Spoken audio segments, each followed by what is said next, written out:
Hi everyone, it's Manmeet Chowdhury from Optimum Performance Solutions. I hope you're all having a great day. I am making this video and I'm going to make a series of videos especially for the month of February. Why? No, not just because it's Valentine's Day, but because it's my birthday month. And I thought I'll take this opportunity to do something quite different. I wanted to share with you some of my own life experiences in the coming weeks to let you know what, possibly I've been through and what has helped me go through that very thing. And I thought it might be of value to share that with you so that maybe somebody resonates or knows someone that is going through it, so that I can maybe have a little bit of an impact on how they're dealing with certain situations or have done in the past. So today's topic is going to be, well, I'm just going to tell you what happened and then you can, realize what the topic is. So before I came across my mentor, Dr. John Demartini, of whose work I share all around the world, 10 years ago, I used to be an individual that was very much a lot more of shoulding on people. I wanted to impose what I think that they should be doing and how they should be living their life. Now, before I understood what values were, and sometimes known as priorities, all I used to think was I was in the right and they were in the wrong for what they were doing, and that they should be living their life according to my priorities and what my thinking was. That was a very careless kind of relationship that I used to live. And when I came across Dr. John Demartini, he spoke about a subject which really made it clear of what the crux of human behavior is. He spoke about the study of axiology, which dates right back to ancient Greeks. And actually, it's a very important study, but the least studied ology that there is. And what I understood from that is that everybody lives according to a hierarchy of priorities, from what's most important right down to what's least important. And everybody just wants to be loved and appreciated for who they are. But who they are is an expression of what their priority system is. Now, what I understood is that the moment we are shoulding on people, we are taking our hierarchy of priorities and imposing it onto them, living in a careless relationship, saying my priorities are more important than yours and you should try and be like this. And we try and make people to be like that. The other flip side is when we feel like our priority system is not as important as somebody else, and we're admiring people and have them on a pedestal because we're infatuated, and we start to live in a careful relationship, walking on eggshells, thinking that our priority system, now let's put that away and let's impose this priority system, and then go, I should be doing, I should be doing, I should be doing.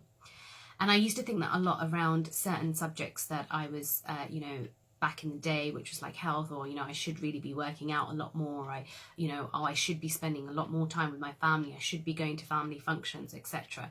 So all that was is imposed priority systems into my own life, and of course, as I said earlier, just shoulding on other people. What I found is how to have more caring relationships was when I understood what my priority system was, and the others around me who I value and love, what was their value system, their priority system, and being able to appreciate them for living by that. Because, ladies and gents, whether you, wherever you come from, whatever background you are, education-wise, we all have a value system that is running us on a subconscious level, and that is what is driving us, where we're creating our emotions from, where we're making our judgments from, and essentially where we're making our decisions from. Why do I say making our decisions from? Because we take this value system and we make a decision in the moment based on what is going to give us more benefit over drawback in our perception. In our perception, what's going to give us more gain over loss, what's going to give us more positive than negative in our perception, even though whatever we decide to do is going to have both sides. In that moment, we make that decision based on what a radio station I call, it's called WIIFM, and it's what's in it for me. And everybody's operating on that.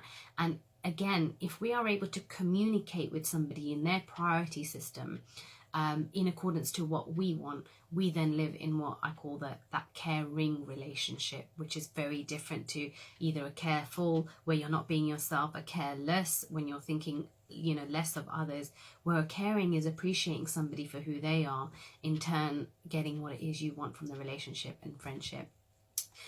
This is really key in my besties relationship. We have been friends for over 18 years now, and there was a period of time that both of us kind of, you know, split. We went on our own paths because we were doing different things. We had a different value system. And actually, when we came back together, it just felt like there's no time apart that we'd had. And of course, now we say that we're not best friends forever. We say we're best friends until our value systems are served. And I think that's such a more powerful relationship to have, whether it be an intimate one with your family, with your friends, to understand that nobody is committed to nobody's committed to you. They're committed to their value system, and as long as you serve it better than anybody else, then they're going to be with you. So just similarly, like we were friends for that amount of time until it served us. When it didn't, we parted, and when we had a similar value system again, we came back, and we are on the same mission and vision right now. So that was one of the key things I really learned in my life that made a huge difference in all my relationships. Learning to love and appreciate people for who they are, and who they are as an expression of their value system. And nobody's right or wrong for theirs. They're just truly living by what is important to them. I hope you found value from my first little life lesson that I learned, and I look forward to bringing you some more.